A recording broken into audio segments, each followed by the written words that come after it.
you people, there's some strange shit going on, but you don't listen. Come outside of your house, and if you don't see 4 stars in alignment, if you don't see 4 stars in perfect alignment, I don't know where you are if you're in Zambia. But right now, if you come out of your house, you're going to see 4 stars in perfect alignment. You tell me what is that? Explain to me. Give me a plausible scientific explanation backed with scientific data. Tell me what that is. Explain to me, because you're so smart. Explain to me. Most of you don't even know half or quarter what's going on this planet, so-called planet we're living in. I tell you people these things all the time, but a lot of you people think everyone who tells you things that you don't believe in are crazy. But what's this? You explain to me. Tell me. These things they are in alignment, man. These are stars. What are these things? Tell me. You scientific people, tell me.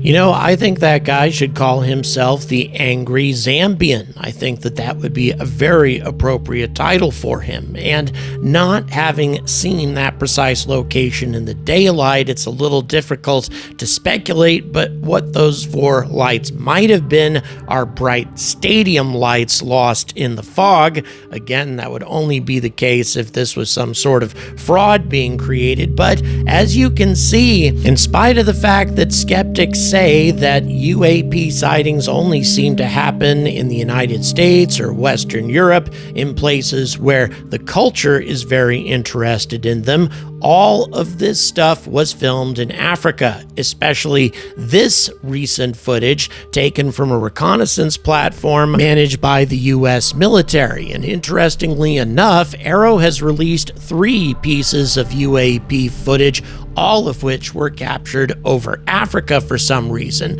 And given the fact that I wanted to talk about all of this anyway, I thought that this would be a good opportunity to investigate the UAP phenomenon from the African perspective.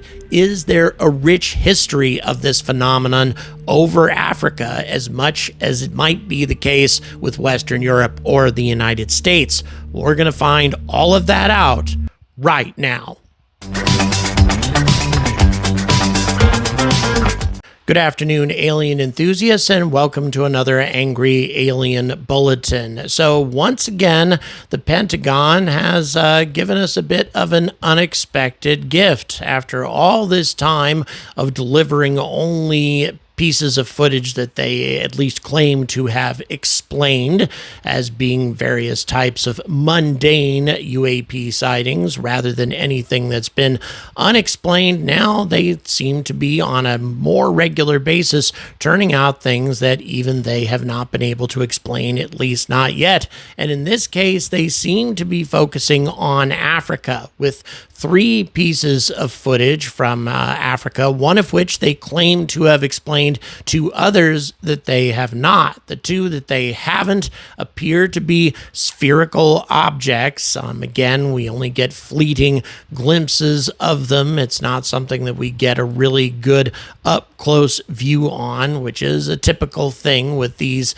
reconnaissance platforms that is used by the military. But nevertheless, something that definitely stands out and something that at this point remains unexplained. And to be very clear, these spherical objects cannot be balloons. To anybody who's thinking about that possible explanation, they are definitely not balloons.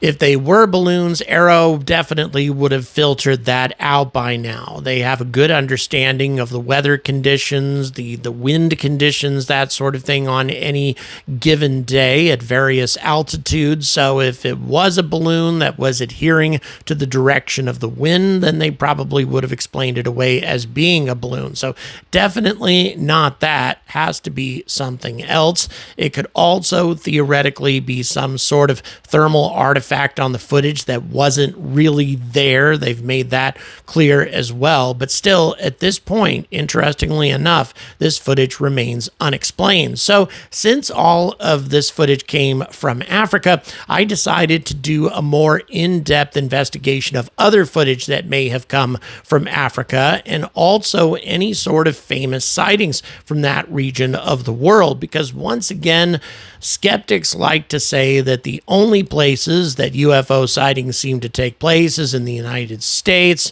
or modern Western nations of one kind or another, because it is we Westerners that are fascinated with UFOs and other cultures are not. However, that is definitely not the case. The more I looked into this, the more I discovered that Africa is also a region of the world that is rich in UFO sightings and in UFO history, dating all the way back to the very beginning of the UFO phenomena in the 1940s.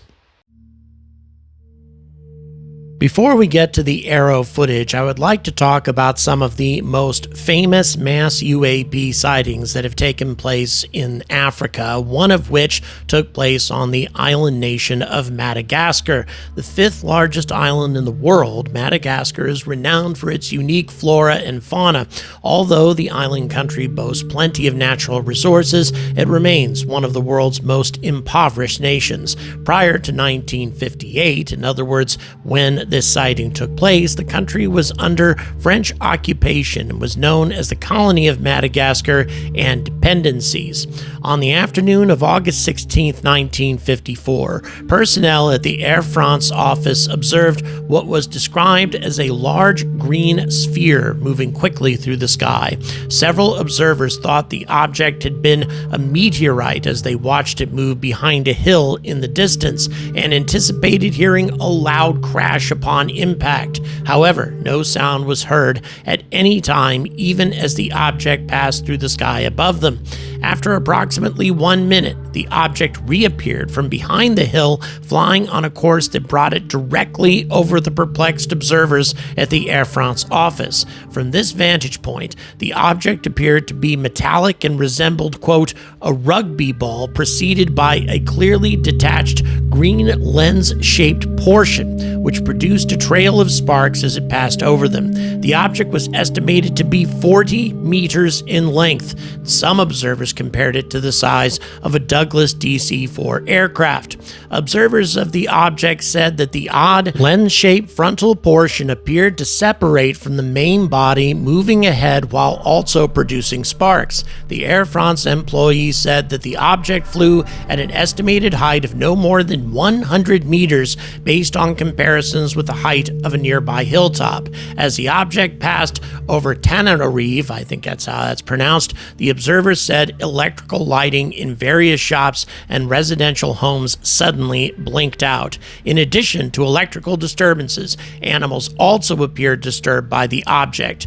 The object reportedly moved towards the west and passed over a nearby park where zebu cattle herds were arranging, causing a violent fright reaction amongst them, according to observers.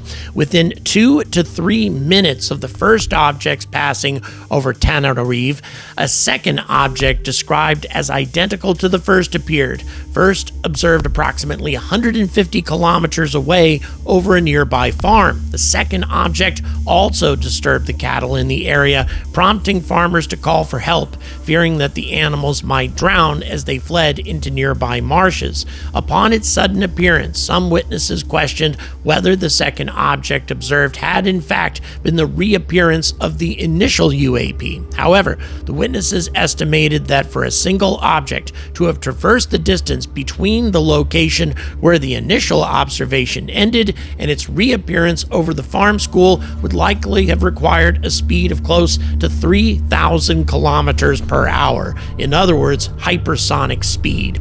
Following the UAP sighting event, a scientific commission was gathered at the direction of General Pierre Fleurquin, Commander-in-Chief of the Air in French East Africa and Madagascar at the time of the incident. Despite knowledge of Fleurquin's commission, decades later it was determined that no trace of this investigation could be found in the Air Force archives, although Bulletin Number 6 of the French Aerospace Phenomena Study Group featured an account of the incident. 5 decades after the events of 1954. In 2004, the French-language newspaper Journal des Îles de Réunion tracked down and interviewed one of the witnesses, 87-year-old Edmond Campagnac. Described by the publication as one of the most credible witnesses, Campagnac was a polytechnician who had been chief of the engineering department of Air France in Madagascar at the time.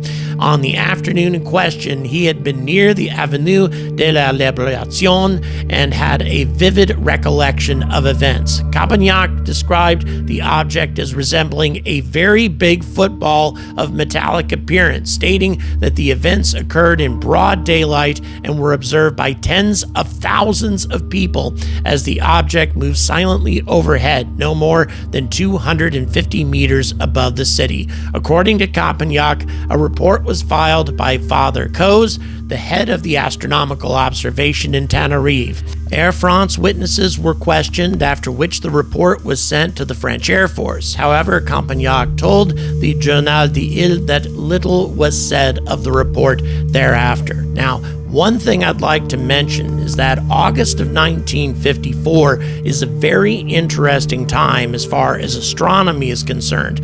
During this time period, a number of artificial objects may have appeared in geosynchronous orbit, according to research that's been conducted on a variety of plates at the Mount Palomar Observatory taken from this period. So there might have been artificial objects lurking about our planet at a time when there were no artificial satellites. Sputnik did not fly until 1957, but these objects appeared oftentimes in formation, in a linear formation, and their appearance was oftentimes connected to significant UAP events in 1954. I have actually sent an inquiry to the chief researcher that handled all of this investigation, Dr. Beatrice Villarol, to see if there is a direct connection with August 16th, 1954. I'll keep all of you up to date. But it's important to keep in mind that UFO events started happening in Africa all the way back to the beginning of the flying saucer craze in 1947, such as this Johannesburg newspaper clipping where witnesses said that they saw flying saucers flying over the city as big as gramophone records apparently and revolving at great speed in a V formation, the objects disappearing in a cloud of smoke, they said. Very interesting and sort of unique sighting. May not be legitimate at all, but the fact of the matter is Africa has demonstrated a keen interest in these objects and in this whole phenomenon from the beginning. So at this point, I'm going to go ahead and show you the footage. This first piece, I'll show it to you twice, with the second time around being at 50% speed. You go ahead and make your own judgments as to what you're looking at here, but once again, AARO cannot explain what is in this footage. But let me go ahead and tell you about another mass sighting, perhaps the most famous mass sighting in Africa that took place in a rural Zimbabwe school, the Ariel School, actually, on a September morning in 1994. According to over 60 school children, they told the faculty and later their parents that they were gathered outside for their mid-morning break and they saw one or more silvery objects. Most of the children called them discs descend from the sky into a field of brush near the school. Many of the children said that they saw creatures with big eyes dressed all in black exit these craft and approach them. And according to some later interviews, the creatures communicated with them telepathically, sending them an environmental message about an impending catastrophe. The children were also later asked to draw what they had seen. Obviously, this story made international headlines and invited the usual volley of responses, ranging from credulity and acceptance to skepticism and belligerence. Skeptic Brian Dunning pointed out that 2 days prior to the incident, there had been UFO sightings throughout southern Africa, which he attributed to the re-entry of the Zenit 2 rocket from the Cosmos 2290 satellite launch.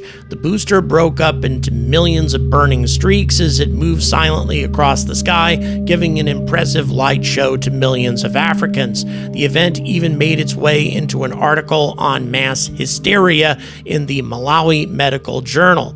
And the author of that particular journal wrote that, quote, virtually every single one of the 62 children iterated the exact same story with the same details, and none of them had gone against his or her story. Many dismissed the 1994 incident as mass hysteria affecting the children, but when the children were found to not have had much prior knowledge of UFOs or popular UFO perceptions, such as big-eyed aliens, other people believed that what the children witnessed could have been real. One of the people who studied this whole situation was Harvard professor of psychiatry John Mack, who, by the way, has become quite controversial since he did a lot of work in regards to UFO sightings in the 1990s. He was a Pulitzer Prize-winning author, and Mack had already become interested in accounts of UFO phenomena when he was contacted by Tim Leach, the BBC's Zimbabwe correspondent. Quote, I could handle war zones, but I could not handle this UFO thing, according to Leach. It just didn't make sense, and that's when I had to call in extra help. A Pulitzer Prize-winning Harvard professor seemed respectable enough help, especially one who was already sympathetic to the idea of UFO phenomena. Mack arrived in Zimbabwe in November and conducted interviews with the various children who claimed to have seen the alien craft. And after conducting his interviews, Mack said that he believed them. Quote, the children we talked with clearly were talking about a phenomenon that occurred in physical reality. The stories were consistent, and the way they talked about it left virtually no question in our minds that what happened was just about what they said happened. Not everyone was convinced, however, and many skeptics pointed out flaws in Mack's interviewing procedures, including that the interviews took place months after the initial incident and that children were interviewed in groups, allowing them to hear one another's accounts. Others have since pointed out that previous interviews with the students sometimes provided contradictory information, including that the telepathic communication from the beings was something not mentioned in any previous interviews, and that Mack himself had a keen interest in telepathy, which he could easily have coached the children to reiterate in their accounts of what the creatures said to them. The students themselves, however, have remained steadfast in their claims even decades later. As part of a 2022 documentary called Aerial Phenomenon, filmmaker Randall Nickerson interviewed many of the students from Aerial School, and according to him, not one recanted their former stories. But while those students interviewed by Nickerson for his documentary might have stuck to their original accounts while speaking with him, the same isn't true today. In 2023, Netflix released a documentary series called Encounters, with an episode focused on this particular phenomenon. In it, Dallin Vico, a former student at the Aerial School, claimed that he was the originator of the entire incident. He told his classmates that a shiny rock in the distance was a UFO and expressed surprise at the mass hysteria which followed. Dallin was actually one of the former students interviewed by Randall Nickerson for Aerial Phenomenon. That interview was conducted in 2008, and he said that he was witness to an event that I cannot fully explain, words that clearly contradict his statement in the recent Netflix documentary. So did Dallin Vico start a hoax and then spend the next few decades lying about it and convince all of his fellow students to lie about it too, by the way? Or, as John Mack believed, did aliens really land at an out-of-the-way primary school near the capital of Zimbabwe with a message of environmental catastrophe? Even with new evidence on both sides, the jury remains out. But what is undeniable is the chilling nature of some of the descriptions that the children offered in their interviews with Mack, or many years later as adults when discussing the events with Nickerson. Quote, it was running in slow motion diagonally down the field, one student said, describing the figure in black that exited the ship, and then suddenly it would reappear in the corner where it started and do the same thing, and then it would reappear and do the same thing again, and that was frightening, more frightening than seeing what these things actually were. And incidentally, as near as I can tell, AARO provided this extremely long clip, but only had a very brief encounter with something at roughly 17:20 in the video, and I find that to be very, very odd indeed. Can't really figure out why they included such a massively long clip when there was nothing else in the footage, unless there's something I'm missing. If there's something else in this footage that AARO saw but I didn't, please let me know in the comments. All of that having been said, I have to say my research turned up lots of interesting UAP footage, all of which was apparently filmed in Africa, together with a rich and unique UAP history on this continent. And I have to say, a lot more effort should be put into researching all of the sightings that have taken place here and to collate these findings with other UAP events that have taken place, especially those that were discovered by Beatrice Villarroel just a couple of months ago.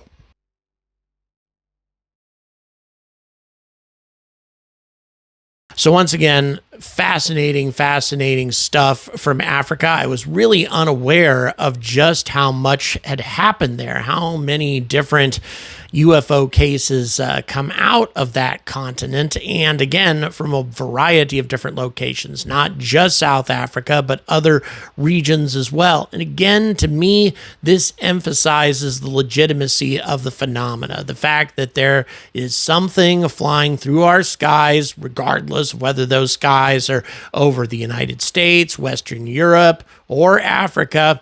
And up to this point, at least a small percentage of these sightings, small percentage of these objects that have been seen are unexplained, and so therefore deserve serious consideration and serious research. And it is my hope that that research continues, that AARO, I'm grateful to AARO for having put all of this stuff out, but still they continue to hide the vast majority of what they have from the public. I would really call upon AARO to be a little bit more transparent with their work, and that is something that members of Congress have asked AARO to do as well. But still, I have my doubts as to whether or not that's really going to happen. And I tend to think that if we are going to get to the bottom of this mystery, it's going to have to be individuals that are independent of the government that ultimately solves the case. Thank you very much for watching. Please don't forget to like and subscribe. And also, please remember, just a few days left for the 200K merchandise, celebrating 200,000 subscribers on the Angry Astronaut. Friday is going to be the last day that this merchandise will be available. If you're interested in getting your hands on it, all the details are in the description. Or if you'd like to support the channel in some other way, you can also support us on Patreon, get access to over 20 exclusive videos for Patreon supporters. Thanks again for watching, and until next time, stay angry about space.